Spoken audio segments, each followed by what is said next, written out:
તાલુકા વિકાસ અધિકારીએ અનુસૂચિત જાતિ જનજાતિ તેમજ વાલ્મીકી સમાજના ઉત્થાન માટે કાર્યરત સામાજિક કાર્યકર્તા સાથે અભદ્ર વર્તન કરતા જિલ્લા પોલીસ વડાને ફરિયાદ કરાઈ છે।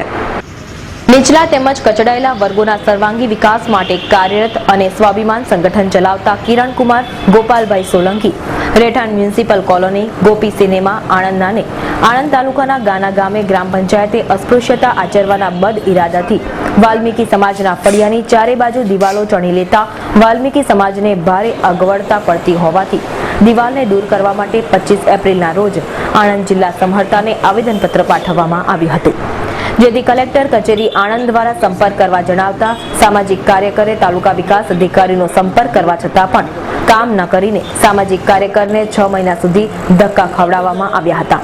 કામ ન થતા કંટાળેલા કિરણકુમાર સોલંકીએ ઉચ્ચ કક્ષાએ રજૂઆતો કરવા છતાં કામનો નિવેડો ન આવતા આખરે કિરણકુમાર સોલંકી સહિત ઠાકોરભાઈ રામભાઈ પરમાર, ભગાભાઈ આશાભાઈ ચૌહાણ આણંદ તાલુકા વિકાસ અધિકારીની કચેરીએ પહોંચ્યા હતા, જ્યાં તેઓએ અસ્પૃશ્યતા નિવારણ અંગે રજૂઆતો કરતા આણંદ ટીઓ DS દેસાઈ એકદમ ઉશ્કેરીને ધુઆપુઆ થઈ ગયા હતા। તેઓએ અરજદાર સાથે ઉદ્ધત વર્તન દાખવી જણાવ્યું હતું કે તમે લોકો ખોટા આવેદનપત્રો પાઠવીને અમારો સમય બરબાદ કરો છો।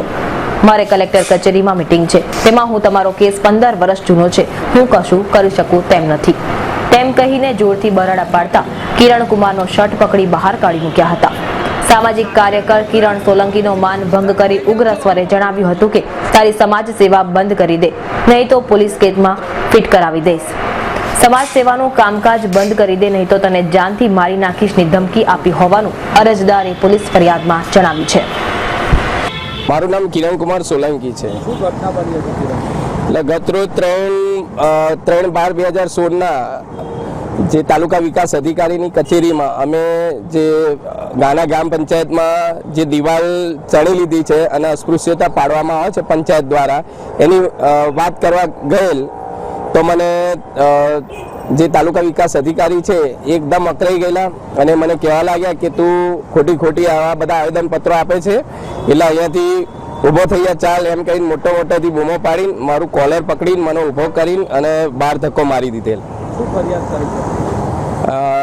જે સંબંધિત પોલીસ અધિકારી શ્રીને અને DYSP સાહેબને મેં આ બાબતે ફરિયાદ કરેલી છે, લેખિતમાં જાણ કરી છે।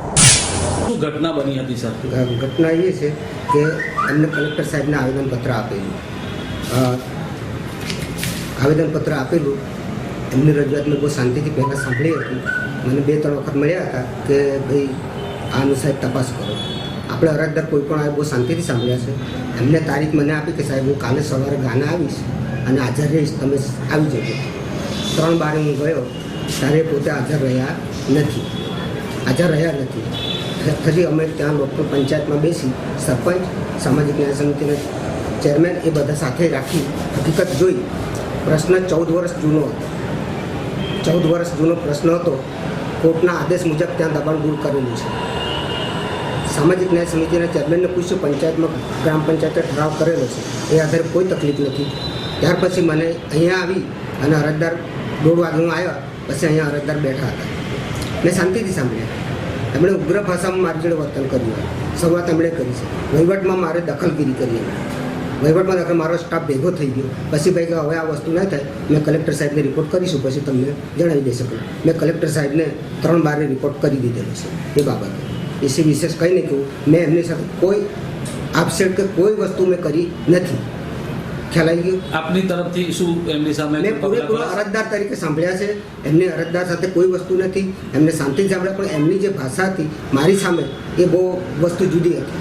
તો એમણે જે આક્ષેપ કર્યો છે કે ધક્કામુક્કી કરી, ના કશી ધક્કામુક્કી, જે વસ્તુ મારી વહીવટમાં હું તરત તપાસ કરીને આવું છું, પછી મને કે જવાબ કેમ નથી આપતા, પણ હજુ હમણાં તપાસ કરીને આવું, પછી તમને જવાબ મળશે, પછી તે વિશે શું ધક્કામુક્કી કરવાની? આપની તરફથી અરજદાર વિરુદ્ધ કોઈ ફરિયાદ કરવામાં આવે? અરજદારે જ વાતાવરણ અહીંયા બોલ્યું છે, અધિકારી સાથે અરજદાર તરીકે જે વર્તન કરવું છે એ અરજદારે બિલકુલ કરેલું નથી। શું આપની તરફથી કોઈ ફરિયાદ કરવામાં આવશે સામે? મારી પાસે જે અમને અરજી આપી છે, મારે જવાબ આપવાનો છે પોલીસ સ્ટેશનમાં, અને મેં કલેક્ટર સાહેબને રિપોર્ટ કરી દીધેલો છે। સાહેબને આગળ મેં જે રિપોર્ટ હતો તે સાહેબ જવાબ